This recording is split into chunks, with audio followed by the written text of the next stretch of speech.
restante da descendência da mulher. Olha o que aconteceu com ela. Sobrou, né? O que sobrou. Apocalipse capítulo 17. Cara, tá chegando no final aí, Tá hein, chegando no mano? final. Um dos 7 anjos, que tinham as 7 taças com as iras de Deus, que nós vamos falar ainda, veio e falou comigo dizendo: venha, eu vou lhe mostrar o julgamento da grande prostituta, que está assentada sobre muitas águas. Que é? Quem é a grande prostituta? Vamos ver. Os reis da terra se prostituíram com ela, e os que habitam sobre a terra se embriagaram com o vinho da sua prostituição. Deixa eu segurar um pouquinho. Tá. Para tudo. Igual falava que o Para. João Kleber, né? Para tudo. Na cena anterior, para lembrar do esquema do livro, nós deixamos a mulher no deserto, o dragão não pôde ir, ele enviou a besta. Certo. Que a besta tem autoridade lá. Que a besta pode agir durante os 42 meses, diz Apocalipse 13 e Daniel capítulo 7. Então, o dragão não pôde ir e mandou a besta no lugar dele. A besta vai pro deserto perseguir a mulher. Aí o anjo falou: vem que eu vou te mostrar o julgamento da mulher, da prostituta. Que prostituta? Aí diz assim: o anjo me transportou em espírito ao deserto. Ao lugar onde tá o conflito lá da... E vi uma mulher montada numa besta, escarlata, besta repleta de nomes de blasfêmia, com 7 cabeças e 10 chifres. A mulher estava vestida de púrpura e escarlata, enfeitada de ouro, de pedras preciosas, pérolas, tendo na mão um cálice de ouro transbordante das abominações e das imundícias da sua prostituição. E na sua testa estava escrito um nome mistério: Babilônia, a Grande, mãe das prostitutas e das abominações da terra. Então vi a mulher embriagada com o sangue dos santos e o sangue das testemunhas de Jesus. E quando a vi, admirei-me com grande espanto. Você que é um escritor, internaliza a emoção desse momento. Quando João viu aquela cena no deserto, João se admirou com grande espanto. Peraí. João já tinha visto, anota aí, João já tinha visto os 7 selos. João já tinha visto a ira do Cordeiro. João já tinha visto os 144 mil. João já tinha visto o trono de Deus no céu. João já tinha visto a besta saindo do mar. João já tinha visto... Por que ele se admirou? Porque, convenhamos, se eu sou uma pessoa... Esses dias eu estava vendo com a Laura o filme, a gente não terminou, As Duas Irmãs. Não vi. Que é mais ou menos uma... Não é uma paródia, mas é inspirado... Tem algumas coisas lá que a gente vê que é de Lampião, mas eles não falam de Lampião. Falam de Carcará, tem um cangaceiro e tudo. E tem uma cena do filme, sem dar spoiler, que uma das meninas que estava no sertão de Pernambuco, ela vai conhecer Recife. E ela vai ver o mar pela primeira vez. Então, quando ela chega, ela fica admirada. Ela fica olhando tudo do carro assim, nos anos 1930. Ela fica admirada. É lógico, ela acabou de chegar ali. Mas essa mesma menina, depois de 20 anos morando em Recife, ela não vai se espantar mais. É normal. Tem que ser alguma coisa muito fora do comum para causar espanto. Concorda comigo? Com certeza. A primeira vez, tudo bem. Mas depois que já viu tanta coisa, para João se espantar aqui e ficar admirado, tem que ser um negócio muito fora do comum. Mas o que seria tão fora do comum para espantar João depois de ter visto tudo o que ele viu? É porque ele nunca esperava ver isso. A mulher do capítulo 12, que era fiel, que foi para o deserto perseguida pela besta, agora estava de caso com a besta. Então... João chocou quando viu isso. Ele não esperava.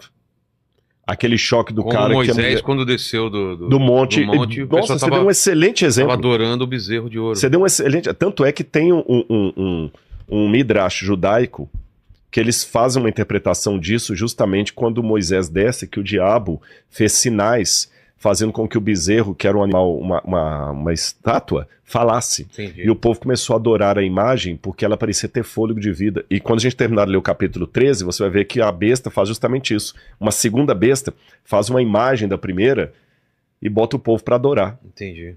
Você vê que é uma história cíclica, ele vai repetindo cenas do Antigo Testamento. João ficou assustado. A mesma mulher... Lembra que eu falei do conceito católico de casta meretrix? A mulher, a igreja de Deus que é pura e prostituta ao mesmo tempo? Isaías lamentou no Antigo Testamento, quando o povo de Israel caía em apostasia, como se fez prostituta a cidade fiel, falando de Jerusalém. Quando você vai E João ficou apavorado. Peraí, a besta foi para o deserto para perseguir a mulher e agora a mulher vira amante da besta? Daqui a pouquinho eu vou retomar essa cena. Por isso que só sobraram algumas jujubas. Por isso que o dragão agora não tem mais ira contra a mulher, mas contra o que restou da descendência dela. Porque em grande parte a mulher se prostituiu. Entendi. Se vendeu. Agora eu entendo o cristianismo da carta Laodiceia. E antes que eu continue, eu tenho uma nota muito importante para dizer para você aqui, Vilela. Eu não posso narrar as coisas que eu estou percebendo pelo Apocalipse num sentido acusatório. Qual que é o sentido errado de ler tudo isso? É o sentido acusatório do CNPJ. Como eu sou adventista do sétimo dia, tenho o CNPJ da minha igreja, eu começo a acusar a batista, a presbiteriana, a metodista, como só a minha fosse boa. Não! Nós somos todos cristãos. E o que eu tenho que ter agora aqui é a consciência de, se você tem 5 irmãos e um irmão tá nas drogas e tá da bandidagem ou tá na cracolândia, ao ver o sofrimento da sua mãe e do seu pai, a família toda sofre. Eu quero que as pessoas entendam, antes que eu fale, alguns vão falar, não, mas a Ellen White da sua igreja chama as outras igrejas de igrejas caídas. Você tem que ser honesto, Rodrigo. Então deixa eu me dar só um parênteses aqui. Quando a Ellen White chamou as igrejas de igrejas caídas, se você ler o que Ellen White fala da própria igreja adventista, ela detona com a igreja adventista também. Que Ellen White foi uma pioneira do movimento adventista, que ela escreveu numa época em que as pessoas tinham, assim, a língua era afiada para detonar mesmo. Não tinha esse politicamente correto que nós temos hoje. Você tá entendendo? É igual Jesus, quando virou para alguns judeus, falou, vocês são do diabo que é pai de vocês. Hoje, se eu falar que alguém é do diabo, já tem, como é que é? Já tem processo aí de qualquer fobia da vida. Não existia isso. Então, se você pegar o mundo em que viveu Ellen White e pegar autores metodistas, presbiterianos, você pega, por exemplo, o famoso sermão de Jonathan Edwards, Pecadores nas mãos de um Deus irado, você vai lendo aquele sermão, as coisas que ele fala da igreja, veja as coisas, às vezes, como que a maneira como que muitos protestantes falavam do papado, Lutero falando, mesmo dos judeus, da igreja, é uma maneira muito pesada. Você vê também outros contemporâneos da época de Ellen White, como o Matthew Henry, que era comentarista, Arthur Clarke, Spurgeon. Se você pegar alguns sermões de Spurgeon falando das igrejas, do pecado das igrejas, você vomita. Eu duvido de alguns que acusam Ellen White por chamar as igrejas de igrejas caídas, se tem coragem de pregar na íntegra um sermão de Spurgeon com o palavreado que Spurgeon usa em relação às igrejas. Você está entendendo? Você pega um outro pregador também, Whitefield, Whitefield era da época de Franklin. Whitefield, se você pega os sermões de Whitefield falando das igrejas protestantes da América, nossa, eu duvido que alguém teria coragem de falar daquele jeito. E Ellen White, realmente, ela detonou com as igrejas, mas ela detonou também com a igreja adventista do sétimo dia. Ela falou, no livro Grande Conflito, ela fala de todas, incluindo a igreja adventista. Ela fala assim, eu preciso abrir esse parênteses aqui, porque esse comentário vai vir, então eu peço licença a você para isso. Claro. Ela fala no livro Grande Conflito, página 45. Citando Paulo, em 2 Timóteo, acho que é 3,16, ela fala o seguinte, todos os que querem servir piamente a Jesus padecerão perseguições. Citando Paulo. Ela fala, se é assim, por que então que a perseguição parece em grande parte adormentada?